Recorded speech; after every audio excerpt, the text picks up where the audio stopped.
Hey everyone, welcome back to St. John's Post. I'm your host, St. John, and I don't know if you have been paying attention to the news whatsoever. There's a story going around that we, in fact, have a brand new president. That's right, and a brand new VP. Now, unless someone can pull some information that we've never had before out of their tukuses and say, hey, it's been rigged, it's a fraud election, then I think we better be quiet at this point. The courts have decided. The people have decided it wasn't even a close race. There was not enough votes to overturn this election in any of the cases that were out there. It's over. And so we do, in fact, have a new president. Everyone in the United States of America has a new president. I think it was pretty funny when Trump took his last Air Force One flight down to Mar-a-Lago in Florida. Melania was with him, and they both were walking down the stairs, and they noticed the cameras where the photographers were taking pictures of them.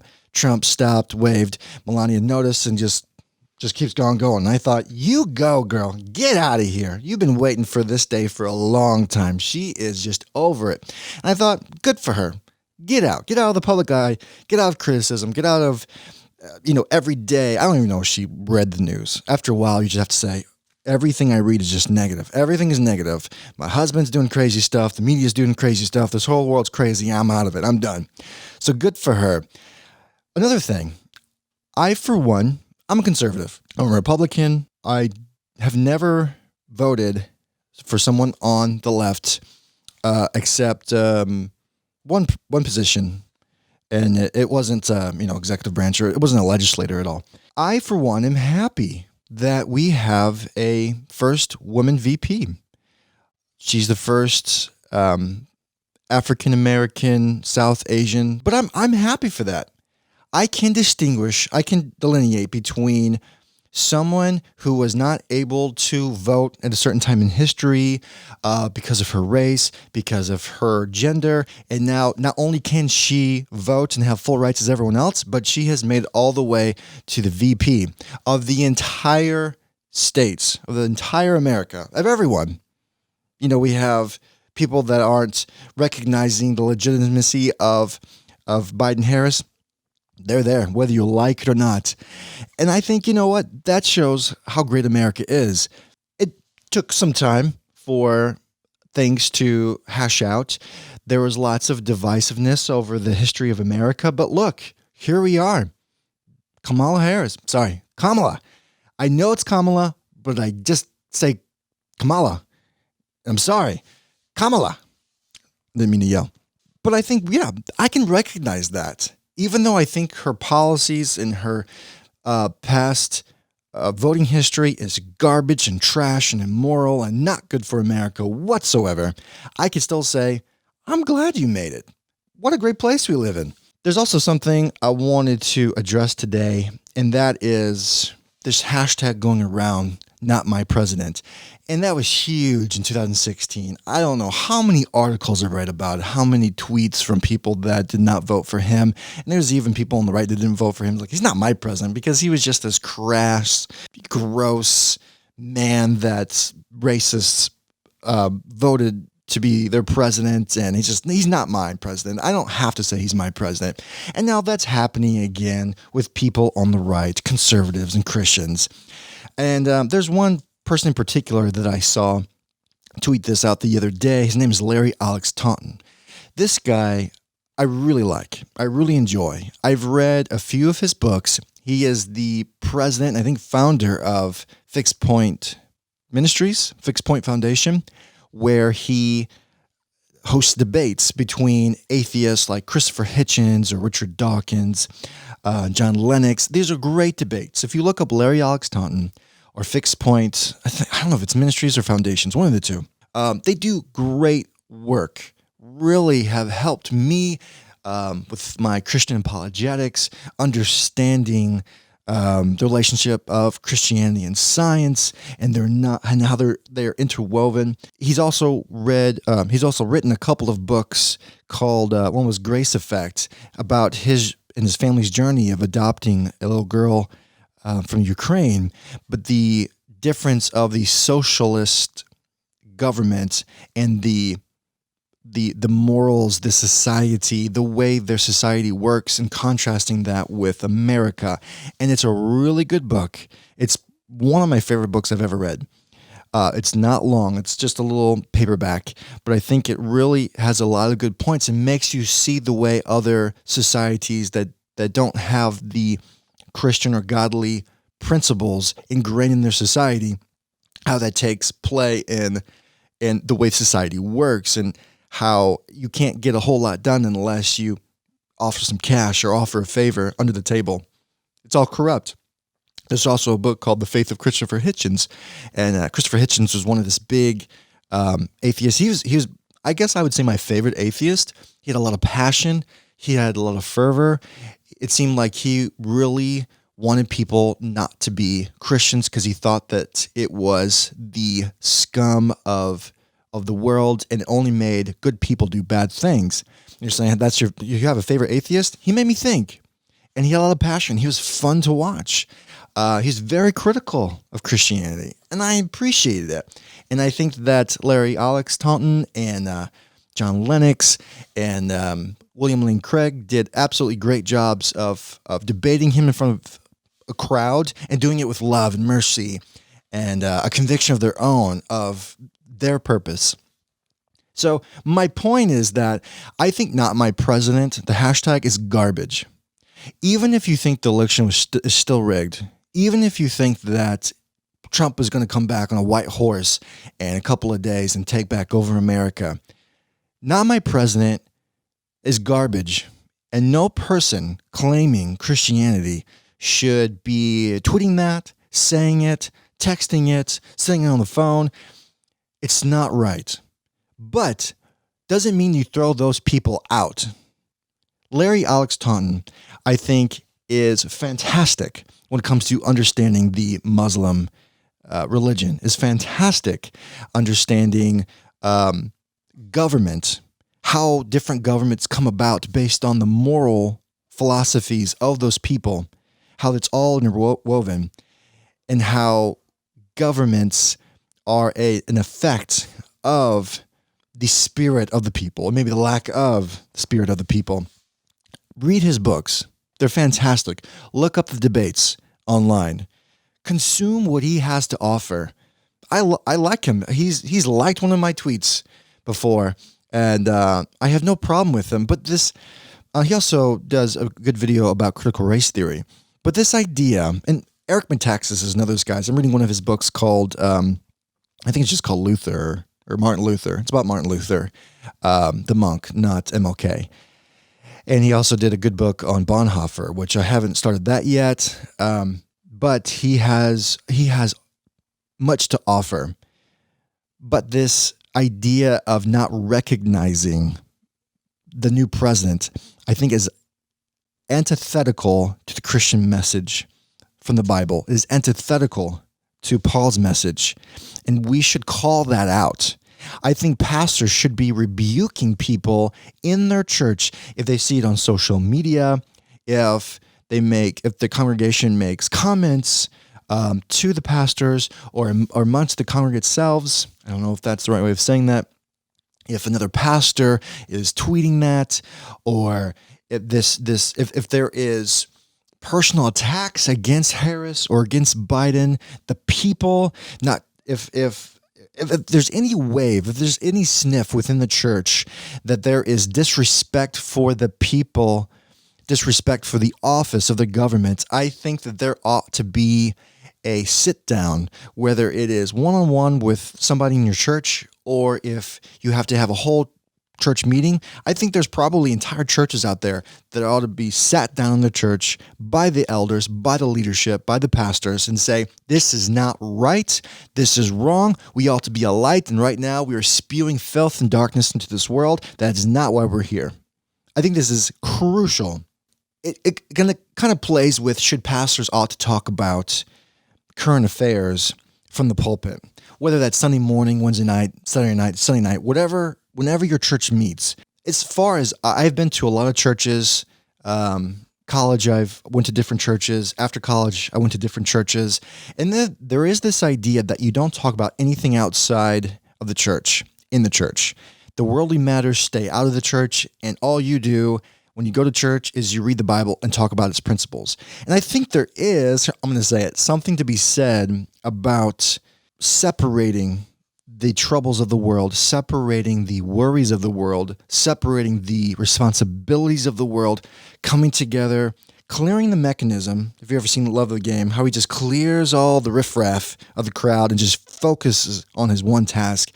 There is something about coming to church and focusing on God, realigning your heart to His, studying the scripture, catching up with people. But there's also something about not divorcing your life from the world, to be in the world but not of it. And I think there is missed opportunities for the leaders of the church to address issues with their church. Many sermons basically talk about principles that they can apply to any church at any time, which you would say, well, of course, it's scripture. However, I have been to sermons where the pastor is talking directly to their people. And it's not a rebuke necessarily. It's not like a special called business meeting.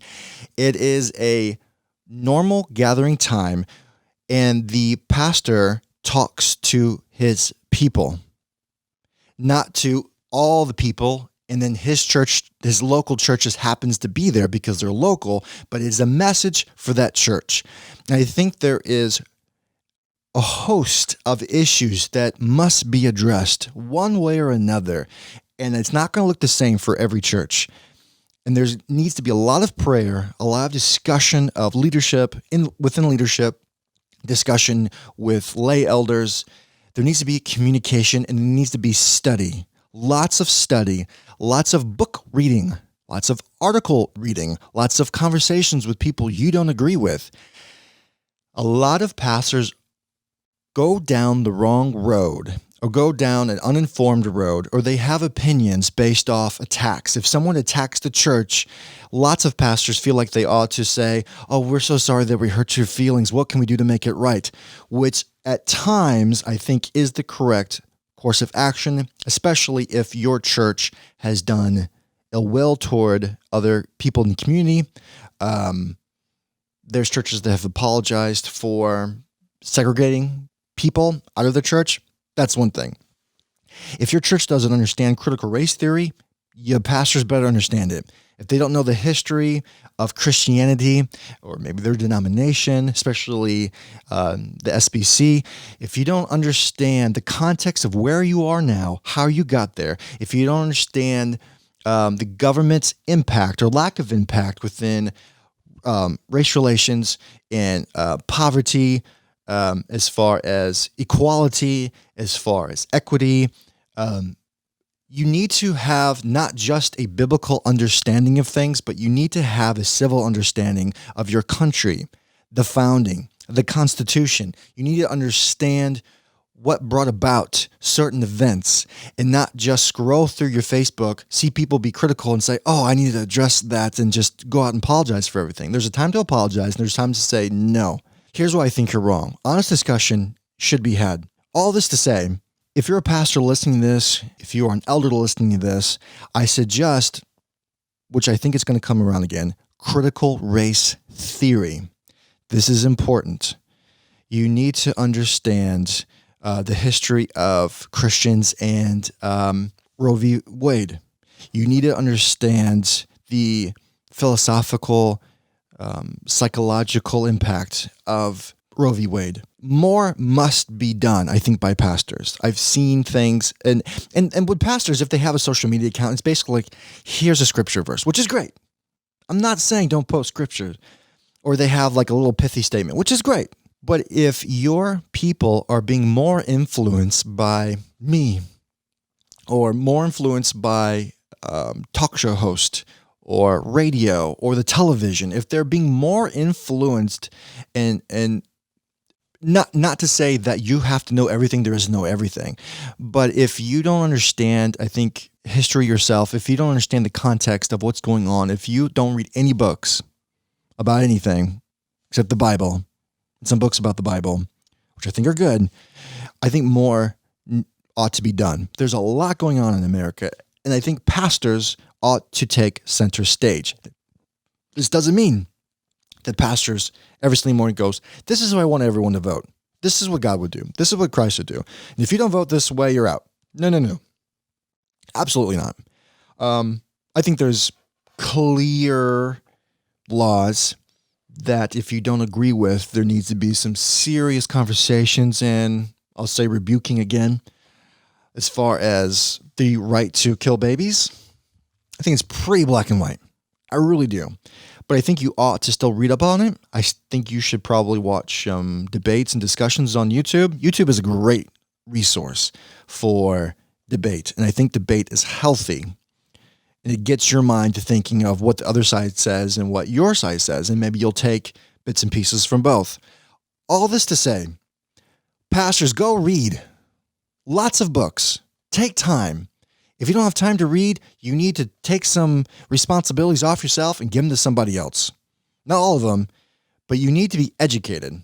To make the full circle back, if you have people in your church, they're yelling, not my president. If you're walking by and you hear two people say, well, Biden is just the worst. He's probably Satan. Harris is probably just his little minion. Oh, my goodness gracious. Stop them right then and there and say, to my office now. We're going. This is not acceptable.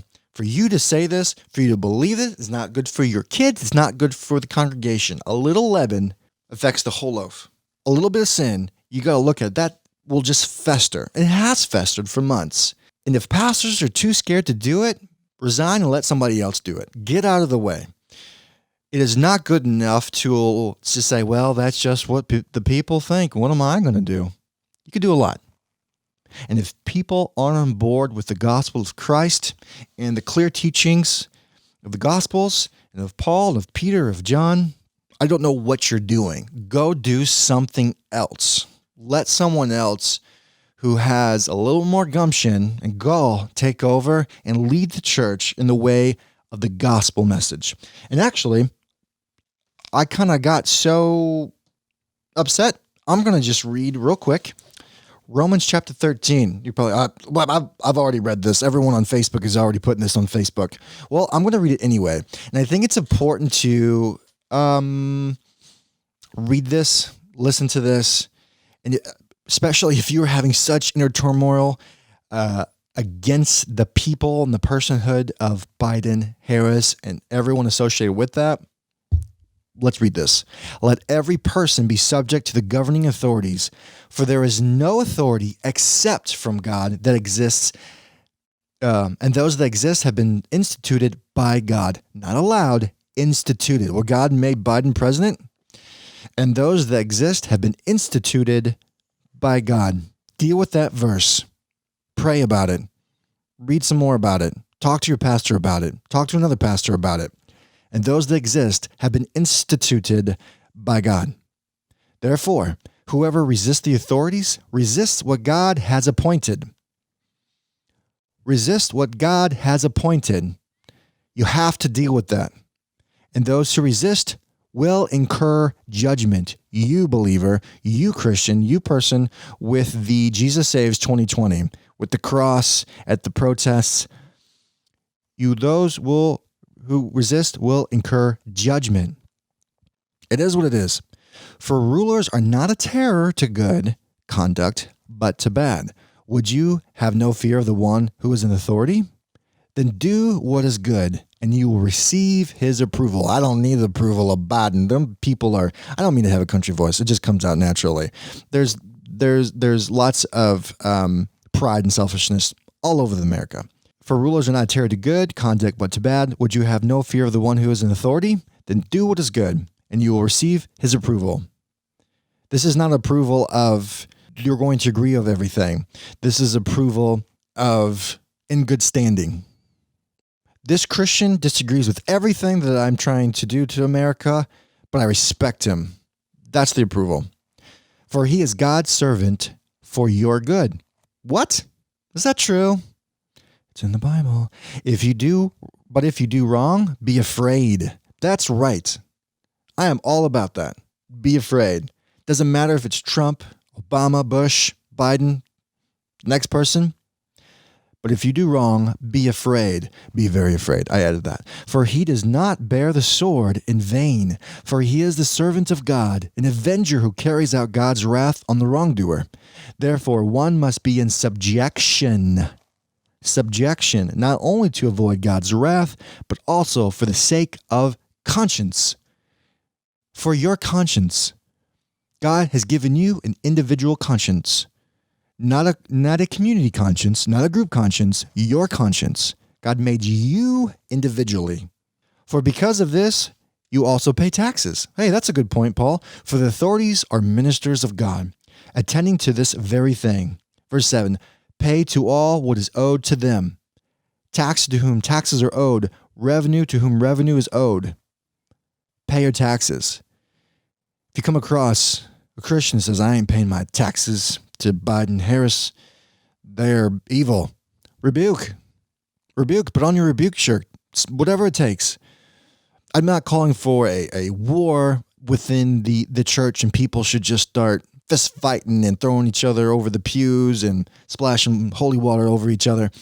What I'm saying is pastors take a hold, always with love, always with care, always with mercy, always with the idea of bringing people back into the fold, back into the spirit, back into amongst the sheep. That's right. Be sheep.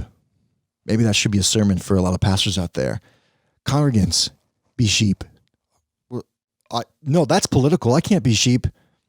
Be sheep. You have a shepherd. Be his sheep. That is what you are. That is what you embrace. That is your identity. You are a sheep. Deal with it.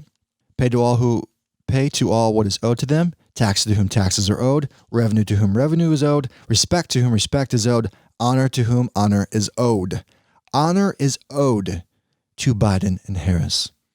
Now, it's so funny because VPs don't usually have a whole lot of weight. It's the president, right? It's Pence was a big deal, and he sort of evened out a little bit the Trump ticket when he had Pence. We're like, okay, Pence we know is conservative. We don't know about Trump. In 2016, he's been saying conservative things for about 5 minutes. He's really crass, but Pence I know. He's got a track record. He's a principled man. All right, Pence. Harris. We'll see what happens. We'll see what happens with Biden. I will not make fun of how old he is. I think he is old.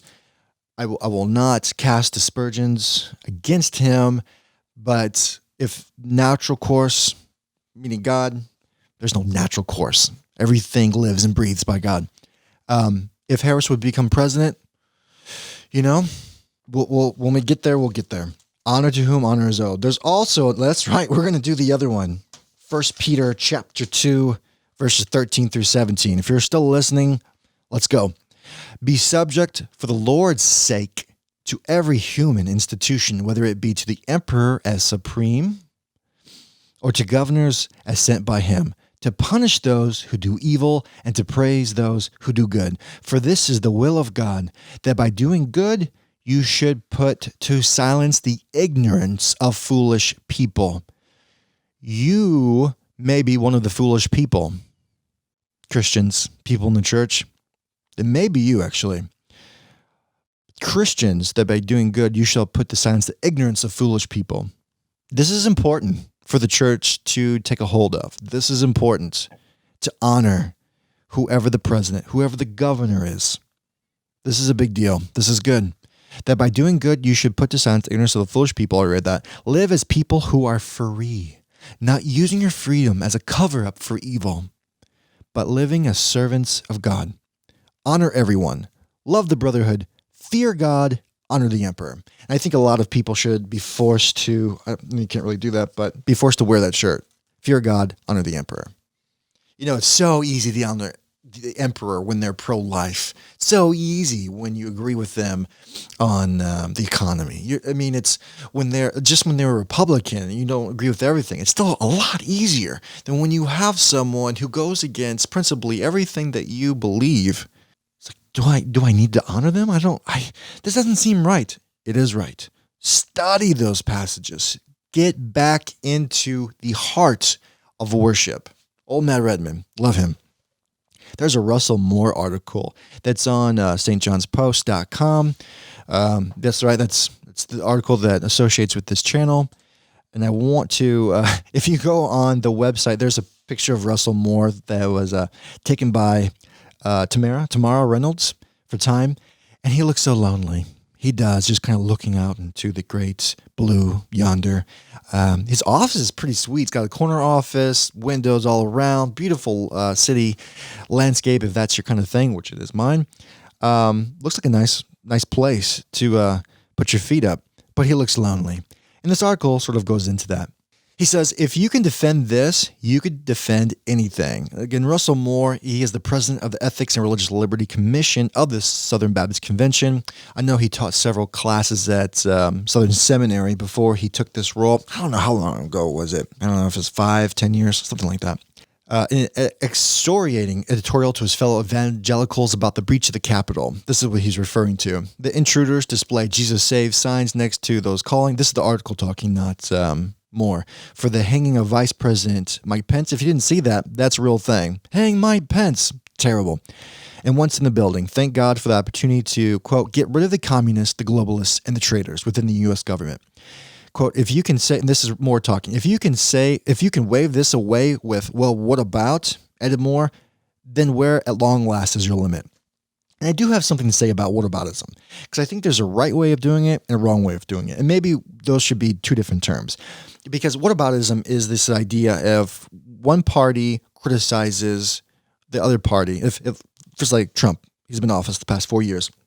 And when the left comes and says, well, Trump is doing this and Trump is doing that and he's doing, he's terrible. You say, well, what about Obama? And the idea of that is to deflect the attack off of yourself, off of your person, off of your party, and say, well, your people did that. Well, wait, so you're not even going to recognize what Trump did, or you're not even going to recognize the rioting? So that's that is the inappropriate use of it. However, if you can recognize, for instance, the riots were bad, immoral, evil, wrong, injustice, even the Christians that are there, wrong, they should be sent to jail for a long time. No pardons granted. If someone says, man, this is like the worst thing that's ever happened in the nation since 1912, you're like, terrible. No, I agree. This was bad. I wasn't even against impeaching Trump. Really. I don't think he told anyone to go do that, but man, he cranked that heat up so high, people just couldn't control themselves. No, I say that, but they could control themselves. That's the separation. However, Trump did not help whatsoever, and I think he had enough to do with it. I could go on and on about there's no proof of election fraud and all that, but he turned up the atmosphere so high. When you talk about the elements in science, when the temperature turns up to a certain degree, the atoms start to go into a gassy fog because the heat is just up so high. I would not have been against Trump being impeached. Even now, I think a lot of false reports have been made about him in the past 4 years. I think he also has a shaky relationship with the truth. I think he has lied certain times, but a lot of it, I think, has been overblown. However, when you say these riots were terrible, I was like, I agree. Everything you're saying, bad. However, where were you at? And it depends on the person, because you can't lump one person into a whole group of left. There's a time and a place, I think, for that. But for certain, if someone's talking to you about the riots, and you say, well, you said that these summer protests, let's talk about the riots, not the protests. The protests are fine. You said the summer riots were no big deal. It's just stuff that can be replaced. People have insurance. No big deal. They're really crying out about the injustices going on now. Hold on a second. I understand there's a national security element to the papers of the Capitol. I understand the Capitol is symbolic of the entire country. I'm not confused about that. But also, again, my shirt. There's something to be said. I got to find a new phrase about billions of dollars of damage of people's businesses, their livelihoods, what they have built on their own. They have incurred risk. They have been doing their business maybe for generations. They've served the community. There's so much to be said about all of the evil that was done over the summer, not to cast that over all the protests at all. There is a separation. If you want to protest peacefully about anything in the streets, I'm for it. The rioting that took place, I think there is more of a equalizing, I don't know, what would you say, factor of someone's business being destroyed and someone breaking into the Capitol. You say, no, it's just not the same. I'm not there. My whataboutism for that, I think, is justified. I can agree that I am not, nothing about the Capitol riots were justified. None of it. Zero. I don't even like the protesters being there because I think it gave Christianity a bad name. But they weren't doing anything illegal. The riots were illegal and wrong. We both agree on that. But it's sort of a reverse whataboutism. If I go and say, but I remember you saying that the summer riots were all justified. They were fine. Police brutality all over the place. Look, no. You're deflecting. No, it's all about the riots. Okay, hold on. So there needs to be, that conversation I think is permissible. Okay. If you're only allowed to talk about who's in power right then and there, I think that's a scheme. That's a way to get people not to talk about history, which I think history is important, but it's with the intention. Now you may think that what happened here was fine and what happened, with the last administration was not fine, but the intention is I'm going to be honest and fair, not just deflect. And people deflect all the time. I see it on Facebook. I don't engage. I don't go and say, okay, conservative, the writing was wrong. It's like, I don't even engage with that. So I hope that makes sense. Whataboutism can be done wrong and it can be done in a healthy way that I think, and I've done it. I've brought up the past summer riots, but in a way of agreeing with what happened at the Capitol riots, bad. Summer riots, also bad. And I think much more equal than what this person would agree to. He goes on to say, this week we watched Insurrection of Domestic Terrorists. Agreed. Incited and fomented by the President of the United States. I think he definitely raised the temperature. I'll give you that. Like I said, impeachment, I would not be against. This is more again. He called them to the rally. He told them that the future of our country is at stake, that the election had been stolen from him, and that weakness could not be an answer. And after the attack took place with our vice president under siege, true, with people calling for him to be executed, true, the president continued to attack the vice president on Twitter. It's indefensible. True. This is the author. With the author of the article, is Belinda Lascombe, maybe? She can call in and correct me.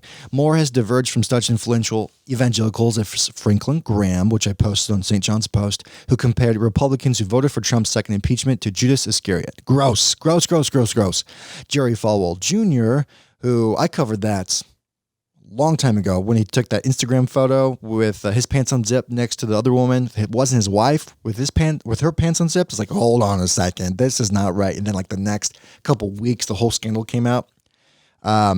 Who said he'd give Trump a third honorary degree if he were still head of Liberty University. Gross. And author Eric Metaxas, who I've talked about a little bit, who devoted almost his entire Twitter feed after the election to increasingly bizarre and implausible conspiracy theories on the method by which it was stolen. Again, Eric Metaxas, I think take the good, take the blessing, take what God has given him, and read his books.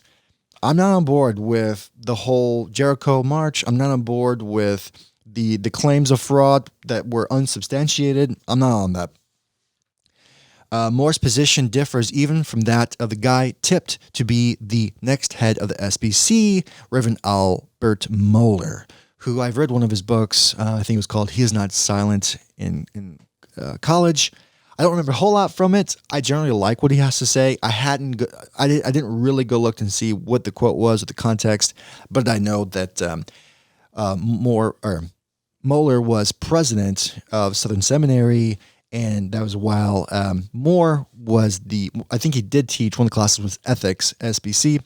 I'm pretty sure they're good friends, but they're differing on this. And Mueller, who voted for Trump in 2020 and said even after the events at the Capitol that he'd do it again. I don't think I'm on board for that. Moore says it's been lonely. We saw that image of him just like looking out in the blue yonder. But I think many people have experienced that sort of loneliness over the past 4 or 5 years. I think it's true. I don't know a single family that's not been divided over President Trump and politics generally. Absolutely 100% true. Very true. I don't know a single church that hasn't been.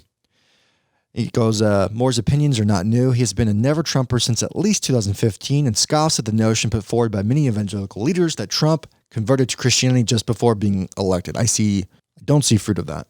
I don't see any outpouring action. No, I mean, he was not this monster that the media claimed him to be. I think he was an oaf at times. He said garbage things at times. He's basically, if you like Trump, he liked you. If you didn't like Trump, he didn't like you. It was very simple. It's not complex at all.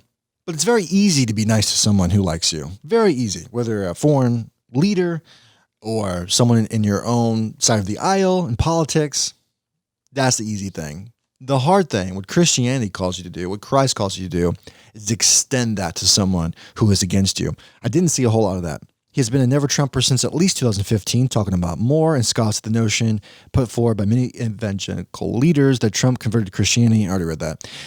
He quotes, "It's not a position that I find rational." Me either. Especially when Trump has been very clear about his own spiritual journey or lack of. Very true.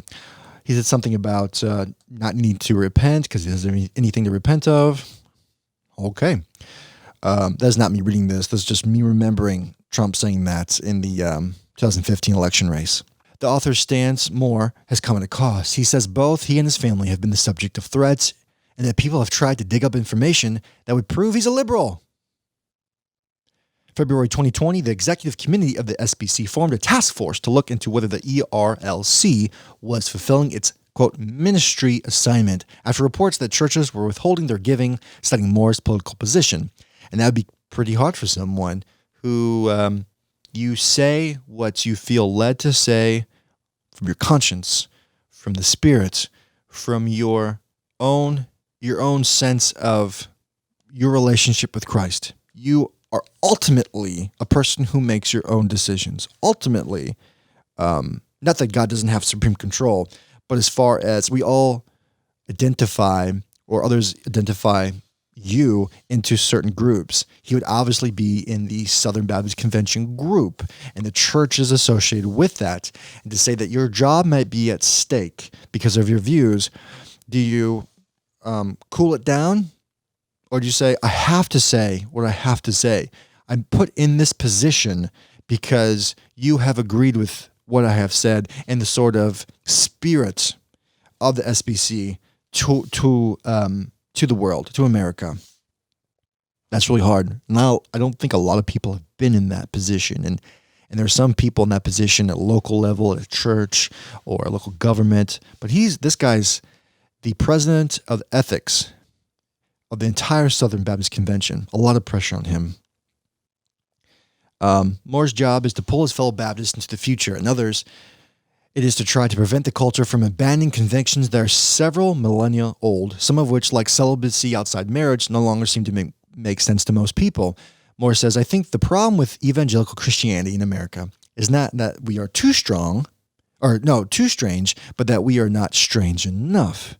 He goes on, we should be countercultural in loving God and loving our neighbors in ways that ought not to make sense except for the grace of God. Why are you so nice to me? Because you're made in the image of God and I love you.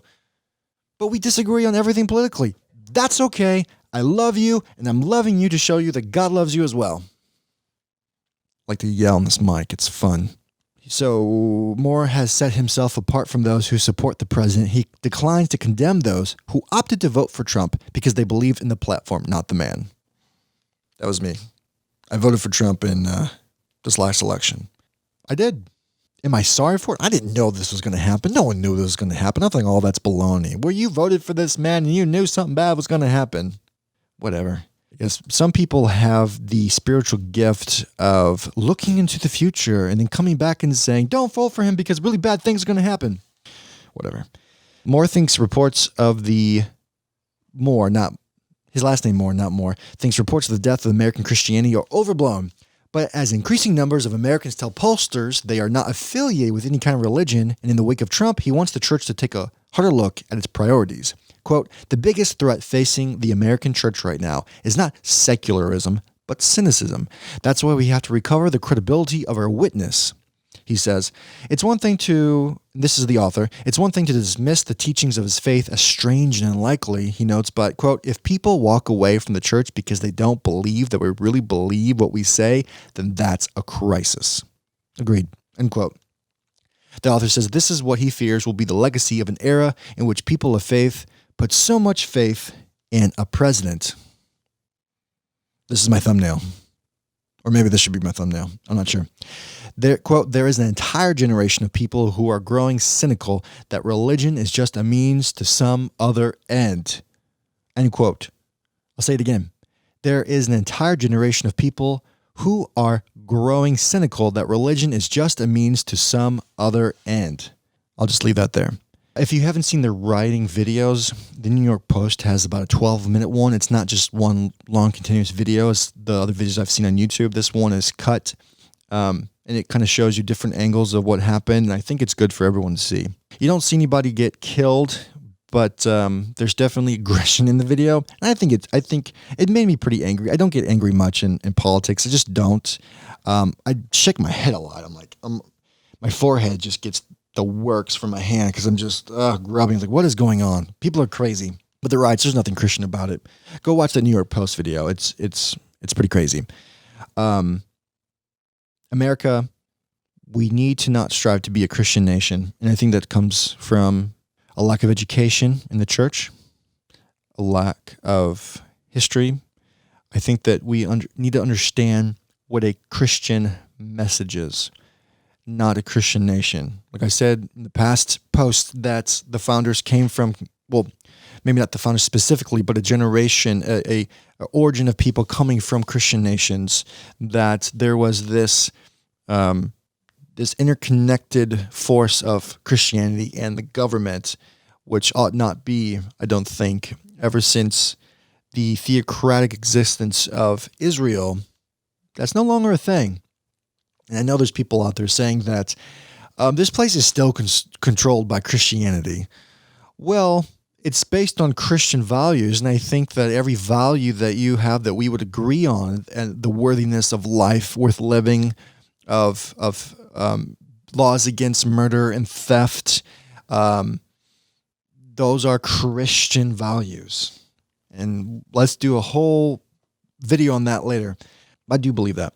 There is this ever-decreasing trust of the media, and I had a conversation with a friend who I really like on social media, and we disagree on how much of the media is bent to the left, and I don't think that there is a half-and-half split. I do think there's been a lot more conservative media, at least not first reporters, but they search the internet and find things that CNN probably won't cover, or MSNBC, or the New York Times, or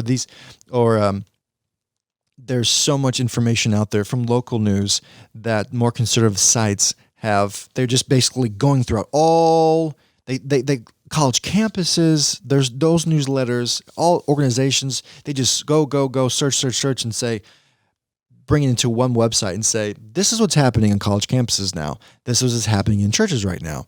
This is what's happening in this part of the country. They're not calling for reports from, or for a testimony from individuals, but they're just collecting information. I think that's good for us to see. Sort of like, Drudge Report.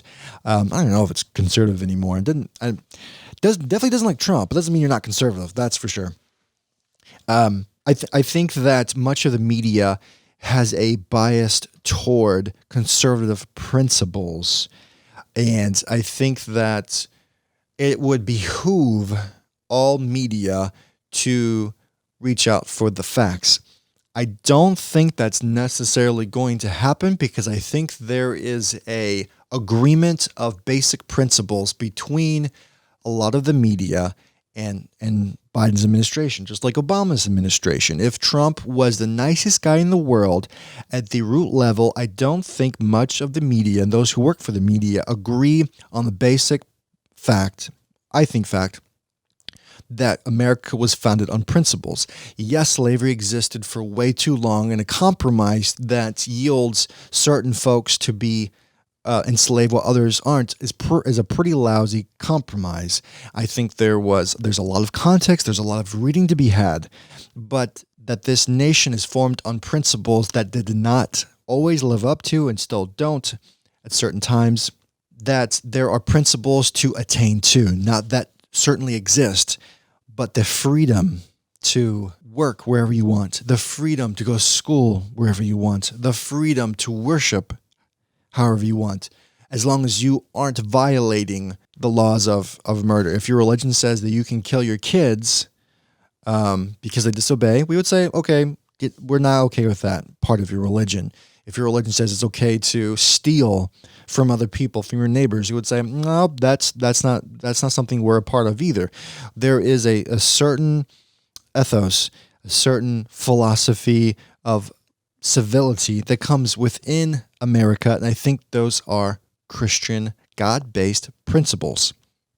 And if you think that this nation is the scourge of the earth, is rotten to its core, and the only way is to completely destroy it, I'm not saying that everyone in media thinks that way, but I don't think it's possible to be unbiased when you do not agree with the basic principles of the administration. And that goes for both sides. I just think that the majority of available news resources, opinion and just straight news, does bend toward the left, and I think that has shown itself time after time. I read a lot of news, too much news, and you really have to read more than just the headline. You will read something, and Washington Post is just terrible about this. I read them all the time, but the Trump administration will see a headline and 12 that makes you think, oh man, Trump is just the worst. And you go down 12 paragraphs and it's like, oh, that's not what he said at all. They admit it in the article, but way down. You gotta take some time, get on the can, get your legs asleep, and just go for it and just read the whole thing. It's like, oh, there's the truth. Gotcha. And it's not good enough, like I said before, to read Fox News so you know, because the Fox News will report what CNN says, MSNBC, these other news outlets, and New York Times and CNN will report what Fox News says. That's not the best way. If you happen to see something that one news article says about the other, click that link. They're always going to have a link. 99.9% of the time, you're going to have a click here, or they're going to have certain words highlighted that brings you to that CNN article. Boom, get over there. Read it for yourself. I think that's the best way. A lot of people read the news from the other side through the news of their side, and it's not the best way. It is a lot of work to be not ignorant and educated in what's happening right now, but it's important for you to take some time, prioritize it maybe just a little bit more to understand what's going on, because when things do happen and you don't know what's going on, you have no context whatsoever. And I think that you may head down the uninformed road based off of just that one headline that you're seeing. But, I think I've seen several studies that if you've been liberal, that you end up more in an echo chamber because you don't really want to associate with conservatives because of their beliefs, because you do think that they hate gay people, that they hate minorities, that they only want rich white people to succeed. And you come away, I have heard this out of the mouths of people who identify as a liberal and Democrat. They'll say the craziest things about conservatives based off just reading the Huffington Post or Salon or Daily Mail, or not so much Daily Mail, or Young Turks. It's these overgeneralizations of things that the conservatives believe, and I think much of the media really do believe that if they would allow the conservatives to take over completely, it would turn into Nazi Germany. I really think that. I read a lot of news, and it's the more I read, the more it's evident. If you would read a liberal, if you read the New York Times, and they're talking about a Democrat trying to advance an agenda, they might have an expert saying they think this is a bad idea because of this, and this. It'll be maybe a paragraph, like a 15-paragraph article. It'll be just a little bitty thing. But most of it will be how great this would be for society. If Republicans block it, or if Republicans are completely against it, Republicans pounce. I don't know how many times I've read that. Pounce. They have like this hotkey that, pounce. Got it. Do it again. Oh, that's fun. Do it one more time. Pounce. Republicans pounce. This is good for America, but Republicans won't let us have it. I think because much of the media identify with much to the left, and they think that they are in the middle of it, that they can be objective, but it shows in their work. If you have a Republican, they're reporting on a Republican bill or agenda, they might have 3/4 of the article filled with expert opinion on why, from the university of this and that, or from that organization, or from this think tank, of saying why this is a bad idea. It's like, wait a second, you spent 2 paragraphs on what Republicans are trying to do, and the rest of this is just all nasty. Like, can you not see? But they rule it because they're like, I think if you work for the New York Times and you think that I'm reporting the facts, but I don't want people to misunderstand what's going on. Just like if you have a Facebook post and you have this little banner after you post an article that says this article is misleading. I think it's the same idea when you have someone at, again, Washington Post, New York Times. They have in their mind, what it comes across to me, I'm going to put words in their mouth. It's, I need to, within my fact-based article, I need to include fact-based or expert opinion, because, if you go in the court of law, there are expert opinions from experts out there that their years of education and experience and practice qualify as actual evidence into the court case. And I think when you have a reporter at I'll just keep saying the New York Times, I'm going to report the facts, but you, the reader, I want you to know what the complete facts are. Here's what, let's say, Ted Cruz is putting out there, but here's what experts in the field say about it. So I'm going to give you what the fact is about this Republican senator and what the bill is, but you need to know what all the other fact-based things are based on this expert. When it comes to the Democrat, it's this Democrat is putting out something very good for society. I know it in my bones, but I'm an objective journalist, so I'm going to put in something that an expert on the right might say, or I'll include representative or the senator that opposes this bill. I'll put him in there, but it's like one tiny little thing. It's like you see patterns after a while. And I feel comfortable saying this because I read the news a lot. You can ask my wife. A lot. And I don't want people to be consumed in politics. I just want them to be aware, because a lot of Christians have a lot of ideas about what's going on, but it's based off of headlines. It's based off of watching something. If you just watch Fox News all day, every day, and you don't actually read the news, I would say that's bad. Your brain is going to turn to mush, just with CNN. There's been certain days I don't watch much news. Everything's on my phone or the laptop. I don't just sit there and have something on. But when I do, it doesn't take half an hour. I'm like, my brain hurts. I can't even live right now. It's terrible. This is a long podcast, but that's okay. What was I saying? Oh, yeah. Read both sides. I think it's healthy. If you think I'm full of crap, fine. Still, if you don't ever read Fox News because it hurts your sensibility, do it anyways. If you don't want to read, Washington Examiner, Daily Caller, Daily Wire, do it anyways. If you just find yourself reading stuff to make you feel good, Huffington Post, Salon, my brain I can't even think. There's more out there. NBC News, by the way, they have a lot of guest opinion writers that say just the most awful racist things. They will report the news at times, but I've just noticed them, particularly lately, they tend to give a lot of their online space to opinion people that are on the hard left, for sure. And that's fine. Like, I'll read it because I want to know what y'all have to say. But there is an article I saw that said 56% of Americans agree with the statement that, quote, journalists and reporters are purposely trying to mislead people by saying things they know are false or gross exaggerations. 58% think that, quote, most news organizations are more concerned with supporting an ideology or political position than with informing the public. This whole political activist thing is taking a foothold in society in the past 4 years. When Edelman, this is the company who did the survey, repolled Americans after the election, the figures had deteriorated even further, with 57% of Democrats trusting the media and only 18% of Republicans. And I think when they trust the media, and I think if you are an always Trumper, Fox News has not been an always Trumper news organization. Maybe more. I haven't seen a whole lot of Newsmax, but what tends to come across to me is all Trump, only Trump. But, email me if I'm wrong. Comment in the section of your in the comment section down below. This is going to be on YouTube. Tell me I'm wrong.